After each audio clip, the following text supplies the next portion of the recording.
Ladies and gentlemen, an honorary St. Louis, and we just voted him in.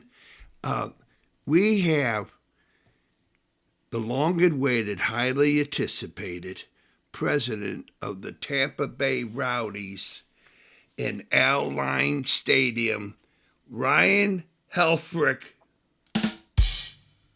Did I get it right? You got it right, Kevin. Thanks for Oh, having me. all right, man. All right. Well, if you ever listen to the other podcasts I chop, my English is not so good, and it's my only language. So the ticket being is for people that don't know you, they're living under a rock, because you've been with the USL Tampa Bay Rowdies since 2010, and it really in Soccer City, St. Louis. Uh, hey, if it ain't St. Louis, we're always looking down to Tampa Bay. That's the kind of our adopted brother. I love it. So Kevin, when I first got here to the Rowdies in 2010, I was the fourth or fifth employee with the club at the time, but our general manager and sporting director, and now I consider him one of my close friends and mentors, is someone you all in St. Louis are very familiar with, Perry Vanderbeck.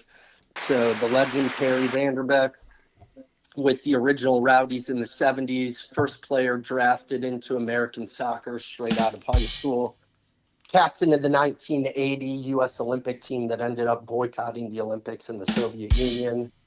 And he's a legend around here, and I know he's a legend in St. Louis. So I think we have a lot more in common than people might think. Right on. And you know, some people that know him in the neighborhood call him just PVD. Yeah, you got it. That is correct. And some here in Tampa call him the same. But man, what a great guy, and Yeah. what a great ambassador for the game of soccer. And Oh, I've worked closely with him as well on the High School Champions League, which has taken off down here in the Tampa Bay region. yeah. His mother was one of the Craig League girls, women's soccer in St. Louis after the war. They uh, Hmm. they were in a professional league here in St. Louis. With the women's. Yeah, it's listen, he's told me stories about Okay. his upbringing in St. Louis and his mom, and I've heard a lot about her and what a Beautiful. wonderful lady she was and trailblazer for the game. So again, just being able to have a relationship with him and a lot of the former Rowdies players from the 70s, who really, were the trailblazers for the game of soccer and professional soccer in this country. It's quite the honor. Well, lastly, you might have to strain your neck to look at Kevin Egan from St. Louis, so old Mm, Rowdy. yeah, I know. There's a lot of them. You're in the soccer hotbed. Yeah, man. Yeah, we played high school together. Oh, really? Yeah, yeah, That's awesome. yeah. And then him and his buddy, they put me in the locker. They locked me in the locker, my locker. Goodness, Yeah. can't do that nowadays. No, it was a gag. Because I was playing in a league that I was playing against the team that was hot on their heels, so I had to play a good game. Give a goalkeeper an offer he can't refuse. I love it. Yeah. That's great. So I'll start at the end and work our way to the middle. Is that just to be a name dropper? Santiago Castellano. Castellanos. That's what I meant to say. Thank you. You kind of developed the guy. I mean, was it you or some of your buddies seeing him Yeah. play in the high school champions league and said, "Hey, let's get this kid. And then he spent some time with the Rowdies and went over to Germany, and he's possibly could be in the Bundesliga in a couple days or a week. Yeah, so I would say a couple things. One, I did not find him. Somebody on the technical staff found him, and we brought him in under an academy contract. And listen, at the end of the day, as much as we'd love to say we developed him, I think we played an integral role in developing Santi, and he also played for a very, very good youth club here in the area, Florida Premier, which did a great job developing him as well and getting him ready for Germany. But I mean, listen, he was with us for a couple of seasons. He really grew during his time with us, developed as a player, developed as a professional, got him into a professional environment so that, you know, as you're a teenager, everybody reacts a little bit differently when you start getting in that professional environment, right? The work Yeah. ethic, the work rate, the attitude, the pressure that comes with it. And he did a magnificent job, and he had an opportunity to go over to Germany in a lower division, and he's been able to work his way up and to see his transformation as a player. And from what I hear, I haven't seen him much. He does make it back to Tampa once in a while during the off season, but I think he's spending most of his time really focusing on football and developing as a professional and as a player. But I've heard that he's doing great, right? Personally, and then obviously from what you see on the pitch as well, and what his team has been able to do has been quite the experience for everybody, and we're just glad to play a small part in it. Yeah, man. And just so you know, a video is out about him, right after he got drafted, signed by you all. And Mhm. he's grinning from ear to ear, but he's got that professional attitude and how he conducts himself. It's extremely hats off, you know. Yeah, it's interesting, right? Like we I work in soccer, I work in football, something that I love and I'm passionate about. And you know, obviously the players are too, otherwise they wouldn't be doing it. It all started with the joy of playing as a kid. And now people get to do it for a living and they get to make money while they do it as well. But not every teenager, you put them in a professional environment, are ready for it, right? And I think Yeah, Santi, and then there's another one as well, Tate Johnson, who was an academy player for us, who's starting for Vancouver Whitecaps right now in Major League Soccer. They were with the club at the same time. Not everybody adjusts as well as they do at 16, 17, 18 years old. So right. kudos to those guys for putting their heads down, building relationships, always looking to get better, working well with the coaches, good, always giving 100% effort out there. And I think that's just part of what it takes. But you also have to be surrounded by a good group, not only of players in the locker room, but you need a good support system around you, whether it's family, friends, Yeah, etc., and not let your head get too big. And I think both of those guys have done a good job with that. right. And the people that were around at the time say the same thing about Perry Vanderbeck. That there's I don't know of anybody else that it happened to, and there was a reason why because he really had it all, and he Yeah, still I think still. one of the unique things about Perry, and I didn't know him as a player. I wasn't even alive when he started playing professionally, Oh, right? So I wasn't even born until 1984. So oh, yeah, so with that being said, it is fun to hear people say Perry's the same guy today as he was, 40 yeah, years ago, that's right. That's right. which is a testament to him Yeah, and his right. character. You got a sterling character. You all you have to do is shine it up a little bit. Yeah, you got it.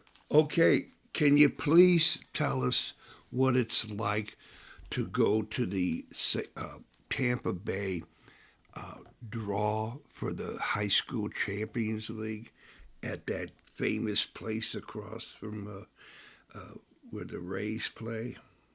Yeah, are you talking about Ferg's, the number one Yeah, sports bar in the United States of that's what America? they said. The guy, he says, I sound like Wolfman Jack. There you go. So, no, let me kind of paint the picture for you even before we get to the draw. So, we've been supporting the High School Champions League and the Tampa Bay Top 10 tournament for the last several years since its inception. And I think David Wilson, Jim Hart, the two gentlemen who have started it, have done a phenomenal job with it. And it is spreading like wildfire across America right now, which is really exciting to see because it's just two guys bringing in people who love the game of soccer, who love the game of football, and just bringing other people that feel the same way towards it from different regions across the country Right. to really build this excitement.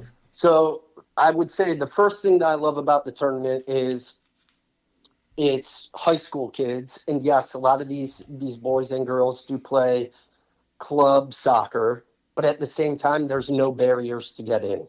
Meaning there are several schools that are in this tournament where there are kids who probably cannot afford to play club soccer, and they're getting their chance to play on a significant stage, is what I would say. And with that, I think there's a difference, right? Like I played club soccer growing up, Kevin. I played high school soccer. As much as I love club soccer, and that probably developed me the most, high school soccer, there's a sense of pride playing for your school and wearing your school's jersey. There's a sense of community. There's a sense of camaraderie. There's a sense of teamwork and like, hey, we're all in this together. And I think that's what makes this tournament unique. So a few years ago, 3, 4 years ago, I sat down with Jim Hart and I said, how do we take this to the next level? And so we sat down and we started discussing some ideas. I said, you know what we need to do? We need to have the final at our stadium, at the Rowdies Stadium. We need to give these kids a professional experience. And regardless if they win the game or lose the game, it's going to be memories that they have for the rest of their lives. So the boys and girls, we alternate who plays in the later game every year. So one year the girls will play in the prime time hour, like the 8 p.m. kickoff game. And then the next year the boys will play in the 8 p.m. kickoff game, et cetera. And they get to utilize the team locker rooms. The higher seed gets the Rowdies locker room. The lower seed gets the visiting team locker room. They do walkouts just like the professional players do walkouts. We have the music going in the background. We have the LED ribbon boards going. We have the video board going. We play the national anthem. They get the pump up music during warm-ups and before the game. And we really just try to put on a first-class event just like we would for a Rowdies match. And the high schoolers get to experience the same thing. So I think now we have gotten to the point when we go to the draw at Ferg's, there's a sense of excitement from all the coaches. The goal is to play at Al Lang Stadium, home of the Rowdies, in December every year, right? So you have several coaches there from high schools. You have boys coaches, you have girls coaches, you have soccer influencers from around the Tampa Bay region. You sometimes even have some parents and some kids there. And, you know, Jim Hart does a really good job. We usually are on the radio talking about it, live radio here in the Tampa Bay region. And then the draw comes, and it's just like the Champions League draw, right? You spin the balls around, you pick a ball out, and there's a name attached to it. And you fill out the bracket that way, and it's very exciting, and there's a lot of anticipation for it. And then then the board is set, and everybody's working towards getting to Al Lang for that final. Man, I got goosebumps. Great storyteller, but man, that's what it is. That's what it is. Yeah. If it isn't excitement, why do it? There's a joy in this. I tell you, and most of the time, when you talk about the Champions League round, there's not a dry eye in the place. I mean, Mm. everybody gets a big thrill out of it. And so there you go. You're in the belly of the beast, the number one sport, and that's what the Champions League is all, and the Rowdies are all about, and Select Sports America. Uh, when you're a champion, everything you touch turns to champions. You're a champion personality. And I think it's one of those things too, Kevin, where when we talk about the game of football, sorry, I'm going to call it football from here Please, on out, please, just okay, yeah, because it's absolutely. uh it's football in its purest form, and I think high school football does that, right? Um, I think again, there's no barriers. It's back to that team pride. I think it's some of these teams who have made it to the finals here at Outline before, whether it's boys teams or girls teams, and you see them walk into the stadium and they walk onto the pitch and they feel the grass and they say, "Is this natural grass or is this artificial turf?" Oh no, it's natural grass and it's like carpet. I Yeah, would put man. our Yeah, I would put our pitch up against any pitch in the U.S., including Major League Soccer stadiums, any day of the Anybody. week, right? Yes, yes, right. Anybody, any day of the week. And, these kids get to experience it. But when you start talking to the kids, listen, the wins are important, but it's still it's a journey for them, right? Yes, They're going yes. through this tournament, which is separate than the regular season. And at the end of the day, when you talk to kids who have played in this tournament, it's not only about lifting the trophy at the end of the day. You hear the stories about their bus trips to games and the memories that they've created and the relationships that they've created and things that they're going to carry with them for the rest of their life. The life lessons, being down in a game by 2 goals, coming back and winning by a goal at the end, resiliency, attitude, passion, all these things come into play. And it really, at the end of the day, the football is just the game. And that's the fun and that's the excitement. And that's what we see. But all the other elements that take place behind the scenes, from the team bonding moments to the relationships from coach to player, player to coach, player to player, player to parent, you start to see these memories be created. And at the end of the day, that's what we're doing. We're just creating a really cool experience for kids in high school, boys and girls. And then on top of that, the cherry on top is just we get to elevate the game of football That's and right. continue to help it grow. And that's why we do it. Yep. And the football, to be able to have that memory. I'm 69 at the end of the month, and there you have it. Is that look behind what used to be the old home plate at Alvine Stadium with the press? That's never left me. That is a beautiful, picturesque. It means you got to play your A game. Yep, you got it. I mean, when you walk in here and the history that this building has attached to it, from some of the greatest baseball players of all time. But what a lot of people don't understand, even when we talk about soccer or football, some of the best football players have played here. So let me tell you a little bit, Kevin. Over the last 10 years, so we've been in this stadium since 2011.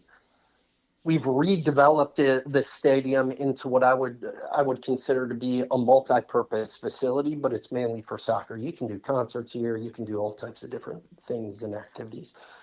But we've had Joe Cole from the England national team and Chelsea Football Club play for this club, right?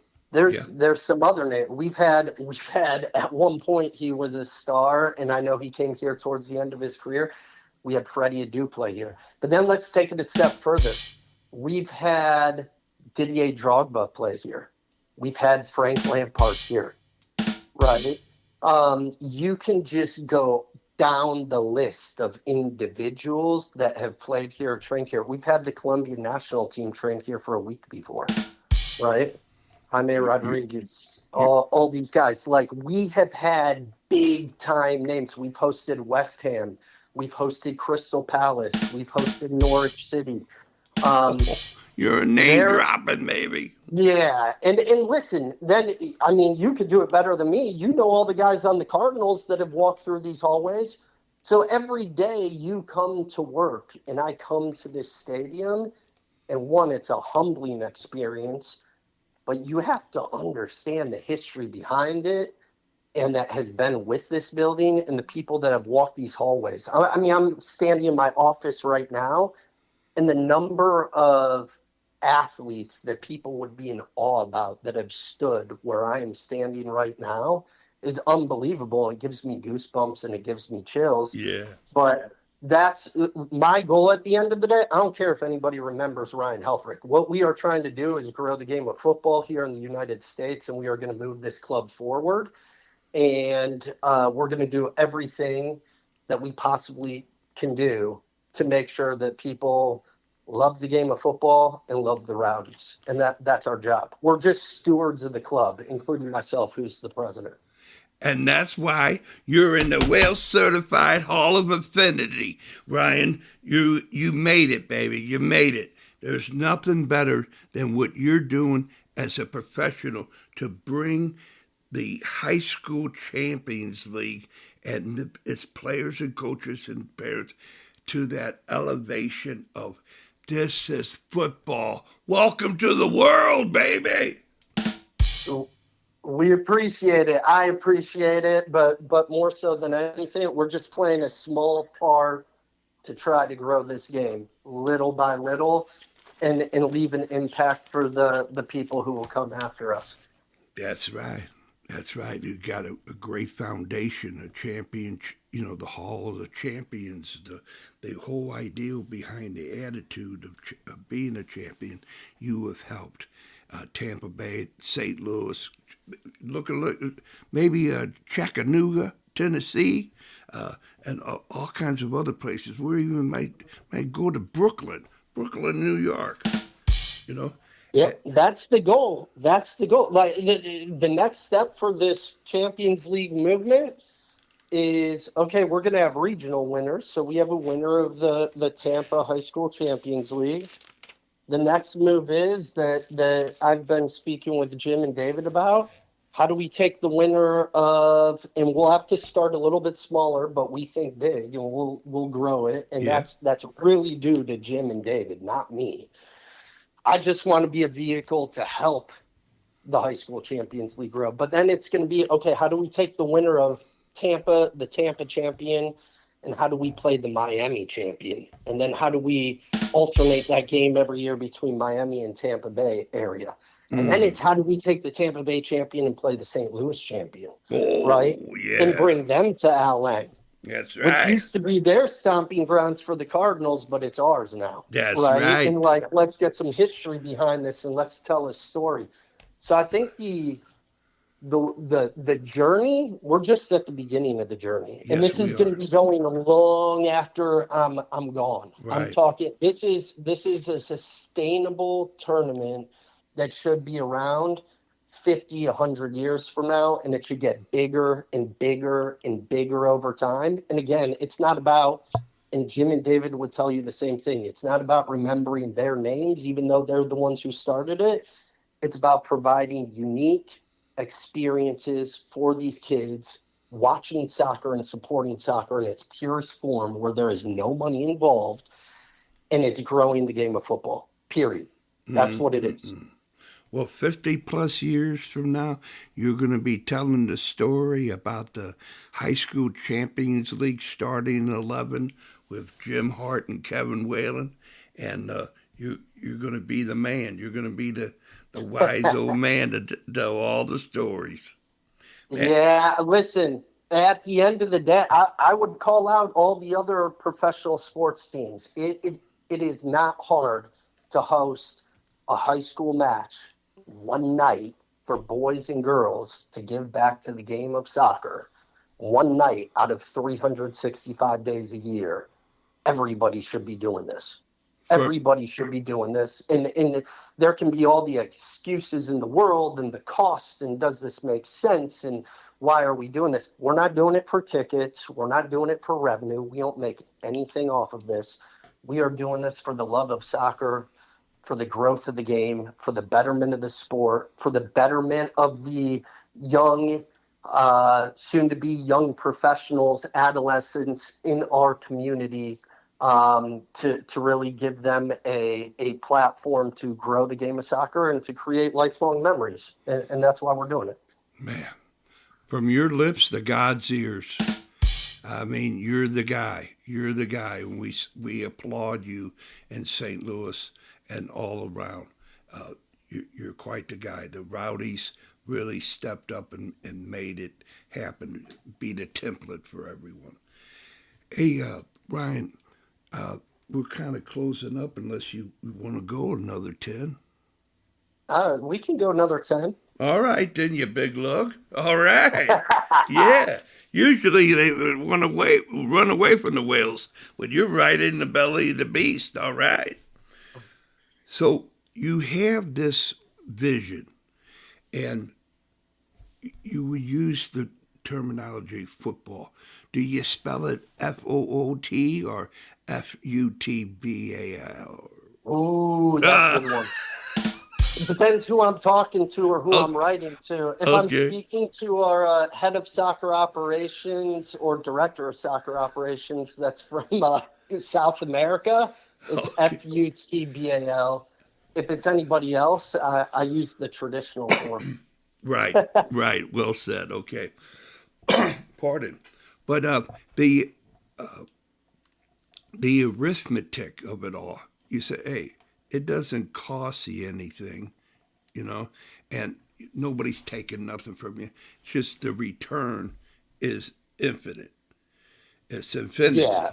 And I think that's the thing, right? Like at the end of the day, listen, when I say there's no money involved, for me, I add it into our budget, right? To make sure that we can open up the gates, turn on the lights, get workers here, make sure that we have the concession stands open, make sure that we have a cleaning crew, right? Have proper security.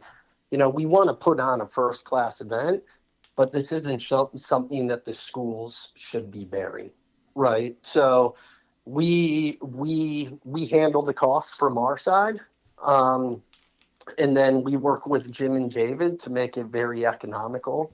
So, like for a Rowdies match, bottle of water might cost $5, right? Whether people like it or not, that's the economics of professional sports. When High School Champions League comes in here, a bottle of water is $2, right? We try to make things super affordable for everybody to get out here, and people can come into the match. They don't have to buy tickets, free of charge. We are trying to create something where it's open access to everybody, and there's no barriers to either play in the tournament if you're a high school player and you end up making it this far, and there are no barriers for anybody who wants to come and watch and support the tournament.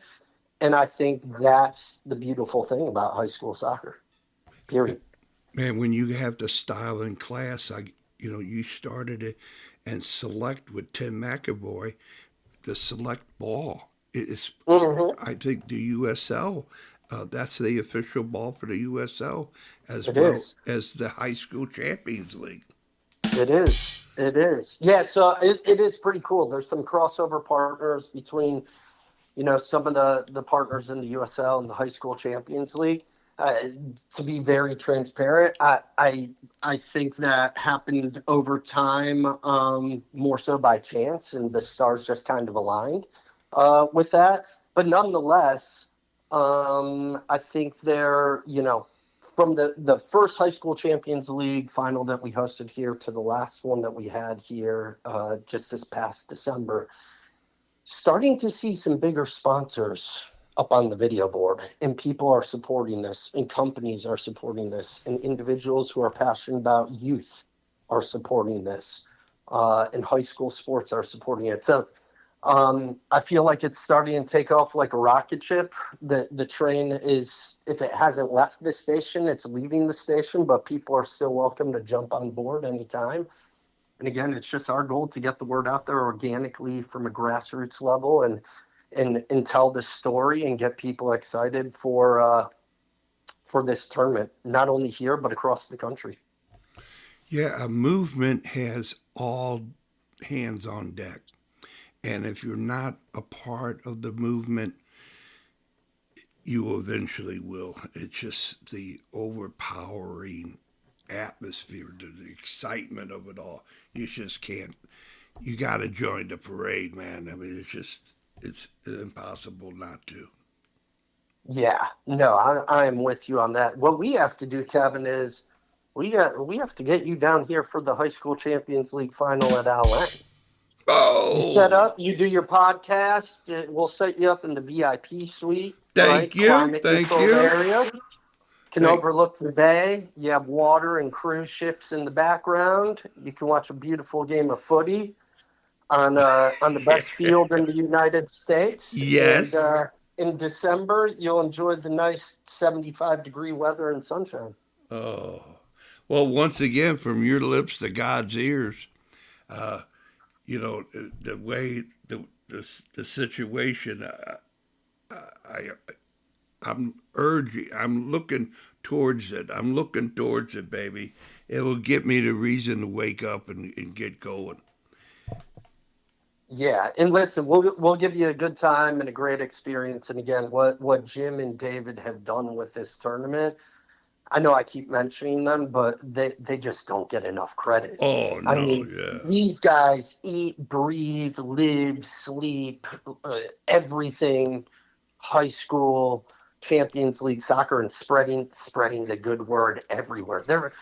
They have Zoom calls once a month. They're setting up meetings with all these different individuals or high school coaches from different cities. We've had meetings before, even with, and we're still trying to figure it out, and there might be something there. Samoa Jean, who played for the Ghana national team, actually beat the U.S. in extra time with his goal, I believe, in the 2014 World Cup. Wow, wow. He came here and visited us, and it's like, how do we get some of his teams, high school teams from Ghana over here? Now, listen, Wow. again, big picture. This is what we want to work towards, Yeah. but like the ideas are flowing, and we just have to continue to build it brick by brick, year by year, and Yep. we'll eventually get to that point where you have different cities playing different cities champions, right? And then you're going to have a champion of the United States. It's going to explode. It's going to take time, and then who knows? You might start getting some international high schools or Right. high schools from other countries. So I just think the opportunity's there, and it's there for the taking. And it's just you have the right people leading the crew, and again, we're just a part of it and supporting it, but I will spread the high school Champions League gospel to anybody across this country. Amen, brother. And our fellow brother, Tom Byer from Soccer Starts at Home, he was over in Japan. He's the big guy over there. Unbelievable. Yeah, Unbelievable. yeah. 70,000 people in the final. Yeah. I mean, unbelievable. And what Tom's doing is unbelievable. And it's again, all these people are coming together for one common goal, and we all have different backgrounds, but we all have one thing in common, and it's the love for the game of football and the love for people and the love for growing this game and getting it to where it should be in this country. And we're not going to stop. When you come to the Hall of Affinity from Wales Certified, you'll see Jim Hart and Mr. Wilson there. Because I love that. oh yeah, yeah. Because when you're a champion, man, you want to surround yourself with other champions, and those guys are the best guys. Yeah, I think you took. I mean, you said it as best as you can. Those guys are great to all people that they come That's in right. contact with. That's right. But at the same time, just like you said, they're champions. They are great people, and they don't surround themselves with people that are just average and 1 foot in, 1 foot out. Yeah. They surround themselves with other people that have the same drive, the same commitment, the same passion, that want to take this to another level. And it takes a village, and they have their village, and they're the leaders of the village, and they're going to keep shouting from the rooftops until everybody knows about this. And it's already taken off, but sooner rather than later, everybody's going to know about High School Champions League. Yeah. With those guys and Terry Minkler, I'm in over my head. That's but that's why I love it. They allow me to bum around with them. Well, it comes up to Wales Certified. We have a custom here, is to say, Ryan, whatever you want to say to who you ever want to say it to for as long as you want to say it for. This is your opportunity. Oh, I love that. I think first and foremost, I want to thank you, Kevin, for having me on your program. It's not often I talk about the pro game a lot, and it's obviously my responsibility to help move the Rowdies organization forward. But one, we have a great team around us. This isn't about me. It's not about the Rowdies. It's about a collective group of individuals, like I continue to say, who love the game of football, want to grow the game of football, and who want to impact people's lives. So I appreciate you for giving me the platform. I appreciate my mentor and good friend, Perry Vanderbeck, for all that he's done for me and has helped me and molded me into the man that I am today. And then I would also like to a huge shout out to Jim Harte and David Wilson for all the hard work that they've put into the High School Champions League. For anybody else out there that's helping grow the game, whether you're coaching little boys or girls, or whether you're a parent cheering from the sideline, or just a general soccer fan, in a casual sense of frame or matter, I will say this: like, continue the good fight. Let's continue to grow the game. Let's come together, show each other some love, and get football to where it should be in this country. Mm-mm-mm. Well, Ryan, you always have an open door here at Wales Certified for you and your family and friends. And so I wish you the best of the best. And I hope to see you face to face, not in the near distant future. Let's do it. You have my contact information, so let's get you here in December and have a good time in Tampa Bay. Oh, Christmas to myself, baby. Yeah. All right, then. The best, All right. the best of the best, Ryan. Thank you. And you're Wales Certified Hall of Affinity, and most people could be Wales Certified if they would only try. Well, I appreciate that. And I'm more than happy to come back on your show anytime to talk High School Champions League or soccer in general. All right. I'll send you the schedule. Bye-bye. All right.